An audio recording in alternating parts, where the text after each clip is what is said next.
Саламатсыңар балдар. Бүгүн кыргыз тили сабагын баштайбыз. Бүгүн өтө турган жаңы темабыз сүйлөм мүчөлөрү.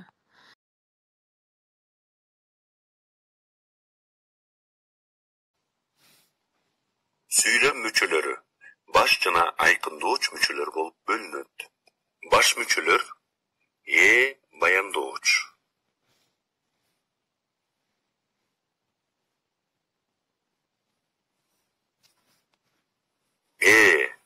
Сүйлөмдө ким жөнүндө, эмне жөнүндө айтылса, ал сүйлөмдүн ээси болот. Ким, эмне, кимдер, эмнелер деген суроого жооп берет.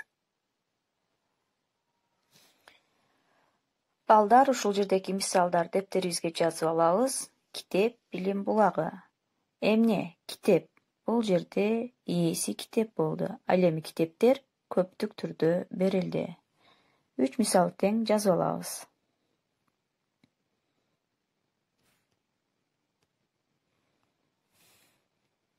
Баяндооч ээге баш ийип, анын кыймыл аракетин, абалын билгизген сөздөр баяндооч деп аталат.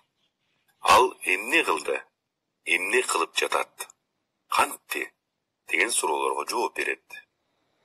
Айдана менен Бекзат китеп окуду. Эмне кылды? Китеп окуду. Бул жерде жашыл түс менен берилген сөздөр баяндооч болот. Дептерибизге жазабыз. Бышыктооч кыймыл аракеттин сыпатын, сан өлчөмүн, мезгилин, ордун билдирип турган сөздөр бышыктооч деп аталат.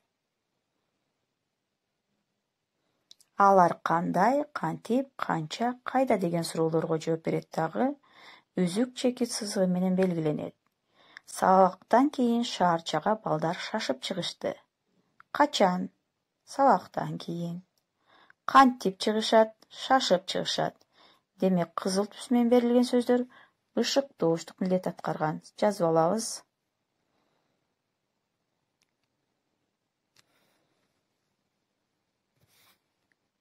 Аныктооч сүйлөмдө заттын сынын, сыпатын, санын, иретин билдирүүчү айкындооч мүчө. Кандай, кайсы, канча, нече, канчанчы деген суроолорго жооп берет. Биздин үй бүлө чоң. Кандай? Чоң. Демек, бул жерде аныктооч чоң деген болду. Биздин үй бүлөдө 6 киши бар. Канча киши бар? 6 киши бар. Короочу итибиздин аты Ак Жолтой. Кимдин? Короочу. Демек, бул жерде аныктооч болду.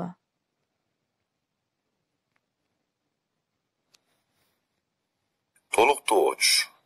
Толуктооч кыймыл аракет багытталган затты билдирет.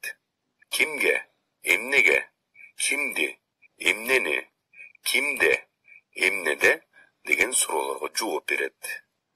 Толуктооч үзүк сызык менен сызылат. Мисалга карасак, апасы кызын карады. Кимди карады? Кызын карады. Кызы апасына жылмайды. Кимге жылмайды? Апасына. Демек, сууну, жемиштерди, чайнекке деген сөздөр дагы толуктоочтук милдетти аткарды. Жазып алабыз.